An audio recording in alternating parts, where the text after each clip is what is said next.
ये है talks news network और आप देख रहे हैं पॉलिटॉक्स, राजनीति का कच्चा चिट्ठा। झारखंड की राजनीति देखने में जितनी सरल है, अंदरूनी तौर पर उतनी ही उलझी हुई है। इसका अंदाजा केवल इस बात से लगाया जा सकता है कि झारखंड के 2 दशक के राजनीतिक इतिहास में अभी तक एक बार भी सत्ताधारी पार्टी सत्ता में वापसी नहीं कर सकी। वहीं झारखंड में वर्तमान सीएम रघुवर दास प्रदेश के पहले ऐसे मुख्यमंत्री हैं जिन्होंने 5 साल का कार्यकाल पूरा किया है। रघुवर दास सीएम कार्यकाल पूरा कर पहले ही इतिहास रच चुके हैं और अब आगामी झारखंड विधानसभा चुनावों में फिर से इतिहास रचना चाहते हैं। वहीं विपक्ष एकजुट होकर उन्हें घेरने के लिए चक्रव्यूह रचने में जुटा है। झारखंड राज्य के गठन को 19 साल हो गए हैं और यहां अब तक 10 मुख्यमंत्री बन चुके हैं। झारखंड में अब तक रघुवर दास पहले मुख्यमंत्री हैं जिन्होंने अपना 5 साल का कार्यकाल पूरा किया है। रघुवर दास से पहले राज्य में बाबूलाल मरांडी, अर्जुन मुंडा, शिबू सोरेन, मधु कोड़ा, हेमंत सोरेन सीएम बन चुके हैं। झारखंड मुक्ति मोर्चा के शिबू सोरेन और भाजपा के अर्जुन मुंडा तो 3-3 बार झारखंड के मुख्यमंत्री रह चुके हैं, लेकिन इनमें से कोई भी मुख्यमंत्री पद पर अपना 5 साल का कार्यकाल पूरा नहीं कर पाया। ऐसे में पहली बार मिले मौके को रघुवर दास ने अच्छे से भुनाते हुए यह इतिहास रच दिया।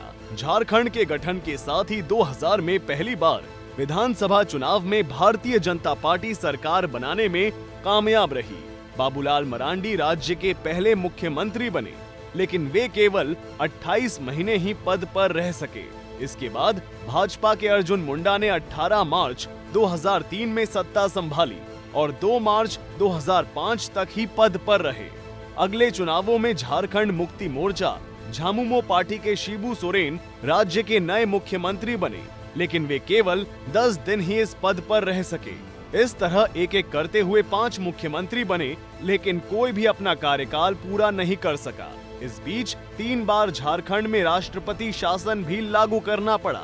झारखंड में आगामी 30 नवंबर को विधानसभा चुनाव होने जा रहे हैं। कुल 81 विधानसभा सीटों के लिए होने वाले चुनाव 5 चरणों में आयोजित होंगे। पहला चरण 30 नवंबर, दूसरा चरण 7 दिसंबर, तीसरा चरण 12 दिसंबर, चौथा चरण 16 दिसंबर और अंतिम चरण 20 दिसंबर को होगा। नतीजे 23 दिसंबर को घोषित किए जाएंगे। अब रघुवर दास का विजयी सफर रोकने के लिए कांग्रेस और झारखंड मुक्ति मोर्चा सहित अन्य विपक्षी पार्टियां एक होकर भाजपा के खिलाफ व्यूह रचना करने में जुट गई है। झारखंड मुक्ति मोर्चा क्षत्रप के साथ वहां की सबसे बड़ी स्थानीय पार्टी है। पिछले चुनाव में इस पार्टी ने 19 सीटों पर अपना कब्जा जमाया और विपक्ष में सबसे बड़ी पार्टी बनकर बैठी। वहीं झारखंड विकास मोर्चा की भाजपा से पुरानी अदावत है। कांग्रेस और स्थानीय पार्टी आजसू के अलावा मायावती की बसपा और बिहार के मुख्यमंत्री नीतीश कुमार की जनता दल यूनाइटेड भी यहां चुनाव लड़ रही हैं। हालांकि जेडीयू एनडीए की सहयोगी पार्टी है, लेकिन लोकसभा चुनाव के बाद हुई आपसी तकरार के बाद जहां तक उम्मीद है, झारखंड में नीतीश कुमार स्वतंत्र चुनाव लड़ने की तैयारी में है। इस प्रकार झारखंड में भाजपा और कांग्रेस जैसी प्रमुख पार्टियों को छोड़ दें तो झामुमो, झाविमो सहित 3 स्थानीय पार्टियां ऐसी हैं जिन्होंने पिछले चुनाव में निर्दलीय समेत आधी सीटों पर कब्जा जमाया था। ऐसे में स्थानीय पार्टियों की भूमिका यहाँ काफी अहम है, जिनसे बेरुखी कर किसी भी पार्टी के लिए यहाँ सरकार बनाना करीब करीब नामुमकिन है। सीटें कम हैं, लेकिन दर्जन भर पार्टियों की मौजूदगी यहाँ चुनावी दंगल को घमासान बनाने के लिए तैयार है।